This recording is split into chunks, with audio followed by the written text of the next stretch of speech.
it's Katie from Coast to Rest Repeat. Hopefully a useful video now for you about rides and attractions for younger children when you go to Efteling.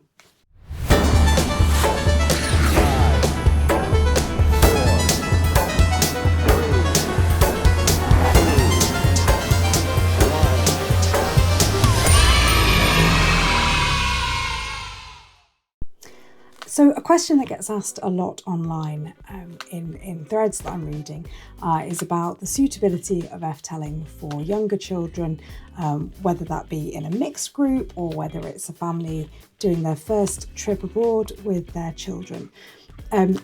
Efteling is a fantastic theme park for everyone of every age, really. There's stuff for young children, there's things for thrill-seeking coaster enthusiasts, and then there's everyone in between, teens, tweens, grandparents, everyone's happy. And it's not all rides. Efteling is an incredibly themed park. Lots of magical experiences. I don't think you would have to go on any rides and still have a wonderful day at Efteling. So without further ado, I'm going to go through my list of top 10 rides and attractions for younger children. I did consider describing it for children under 5 or children under 10. I think that's fairly arbitrary because it sort of depends on how tall your children are and how adventurous your children are. So I'm going to go through the list as if I'm talking about children a similar age to my son, who's 7, with any addendums for height and scariness and things like that. So kicking us off at number 10 is Gondoletta. Gondoletta is a fabulous towed boat ride around the lake at Efteling. Efteling don't build on all of the land within the park, and they don't build over the water, and they don't build on the island in the lakes. There's lots of lovely wildlife to see. The boat ride takes you up past Symbolica, past Danse Macabre, around the corner.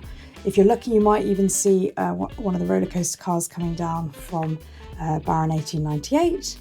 You keep going along past Kinderspoor, which is later on in the list. And then if you're very lucky, you might see the train crossing over the bridge. Some Dutch people actually have picnics on the Gondoletta. Oh, why didn't we think of that? That would have been amazing. It seems to operate year round. The lake was frozen in places when we went on it, and it was still lovely. Number 9 is Fabula. Fabula is a 4D cinema. Expect rumbling seats and slight water effects, but they're very slight, and a few air sort of gushing effects. It basically follows the story of 2 animals which sort of shape-shift to different species. It's all very lovely. When you're finished with Fabula, you exit into the Fabula restaurant, which is really great. Indoor, large play area with lots of themed slides and ringing nets and things.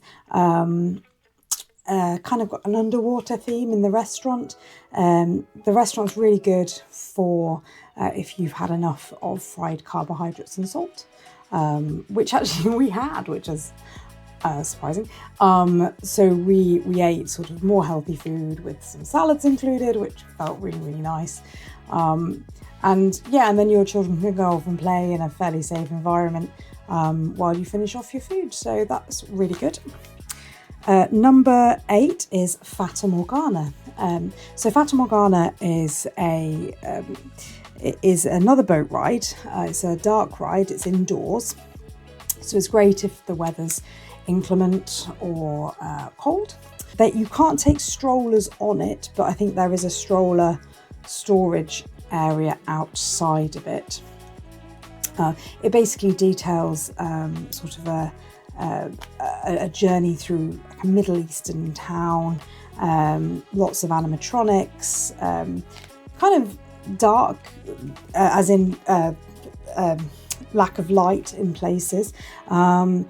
There are sort of very mild gunshot animatronics as well, some wizards with wands and things. I think some children do get quite scared. There's a large man standing over the water channel, and you sort of pass underneath his sort of undercarriage, which is a bit unusual. And I think some children allegedly do feel quite scared by that. My 7-year-old has no fear of that, which is great. He's afraid of lots of things, but not that.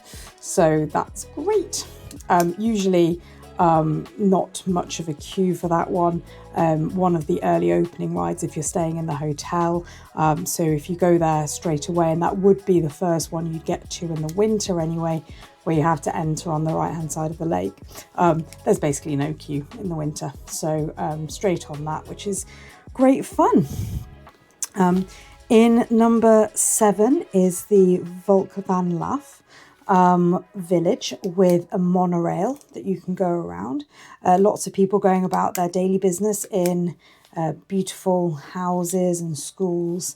Lots of playground equipment within that. There's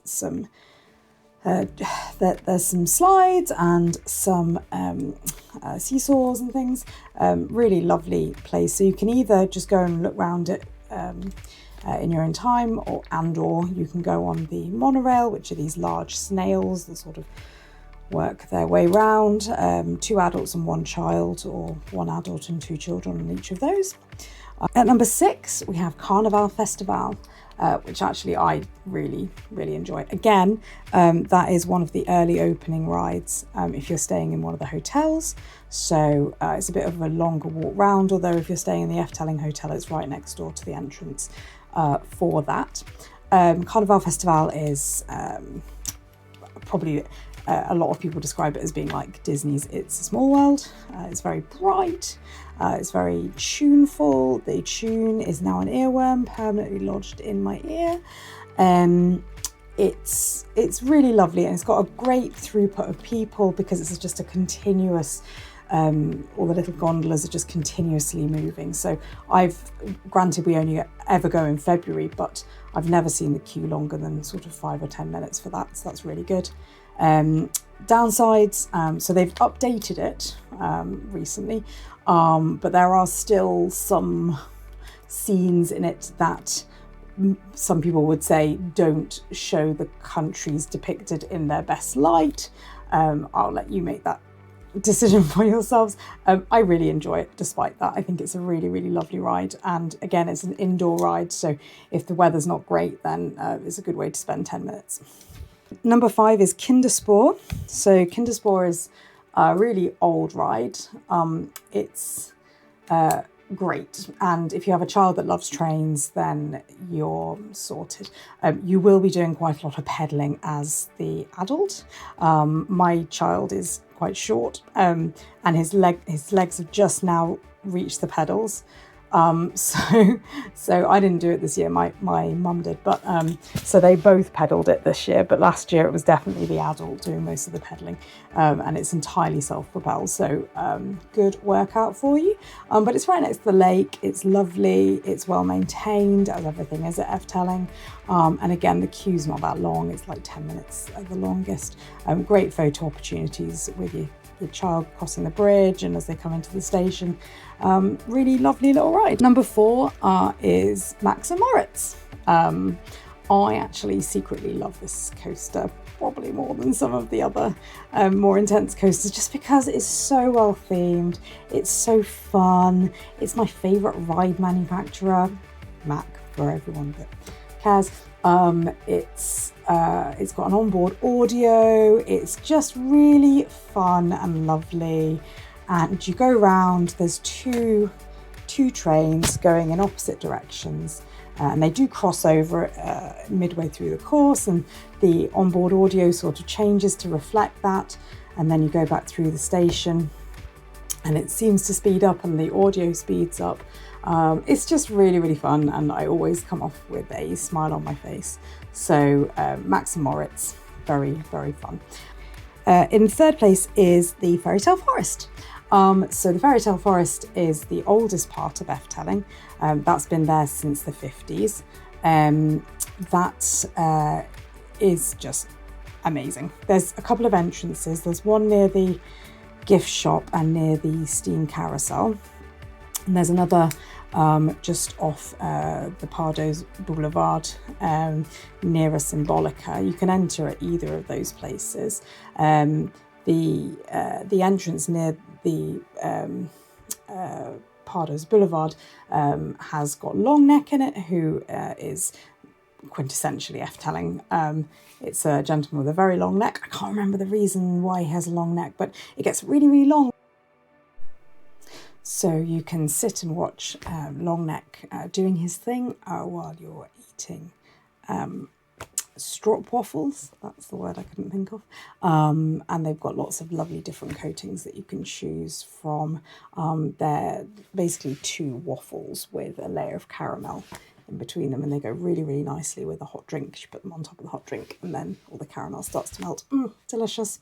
So my little boy is a huge fan of those. They are massive. They're about this big. But yeah, really, really good fun. There's lots of things to see in the Fairy Tale Forest.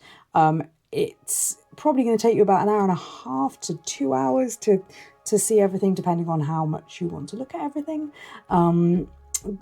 Try not to miss things. There's great things like a parrot that like repeats back what you've said to them. There's like a little swan ride that you can do. There's the water lilies, sort of animatronics, which are beautiful. There's just so many things to see in there. There's trees that talk back to you. There's all the sort of fairy tales that we have in this country, and then ones that I'd not heard of before. Really lovely part of the park, which doesn't require any sort of any courage at all. It's just lovely just to walk around and just sort of see everything. And it's really well maintained, as everything is at Efteling.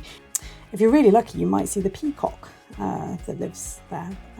Very tame. I've got a few photos of my little boy basically sitting next to the peacocks. That's very lovely. At number 2 is Droomvlucht, Dream Flight.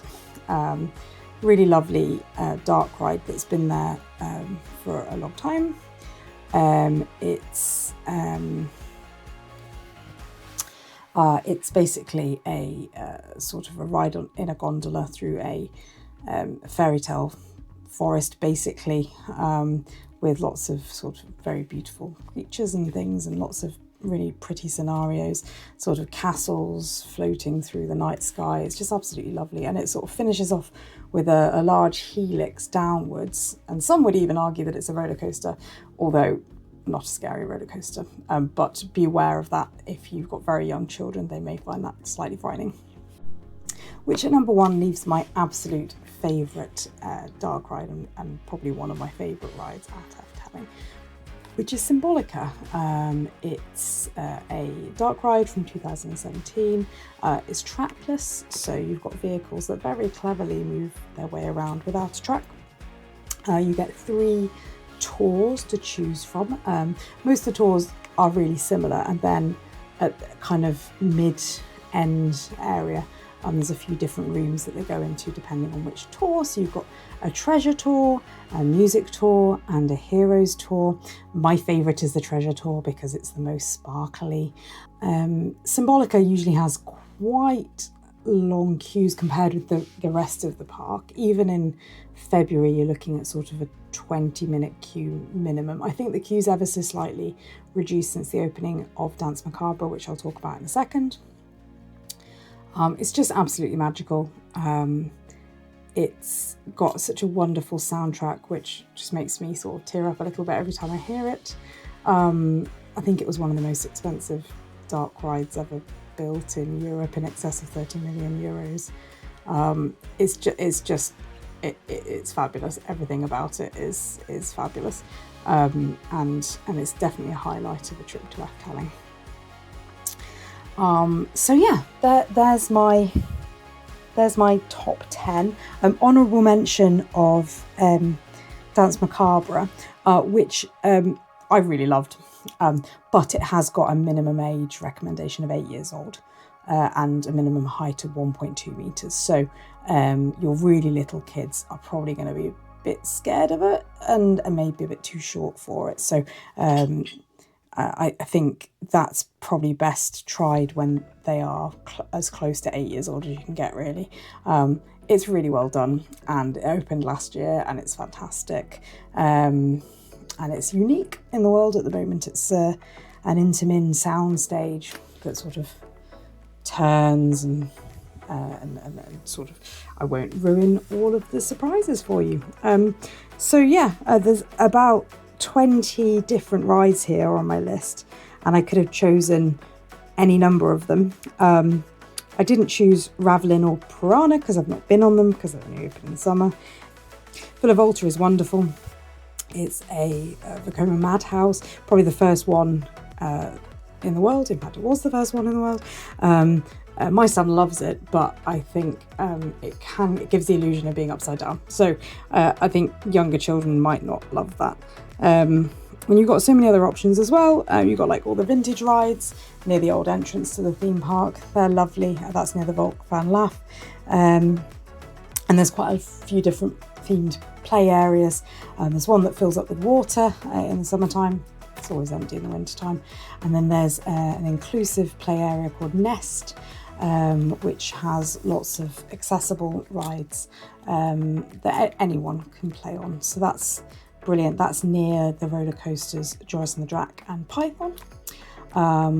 So yeah, about a million different options.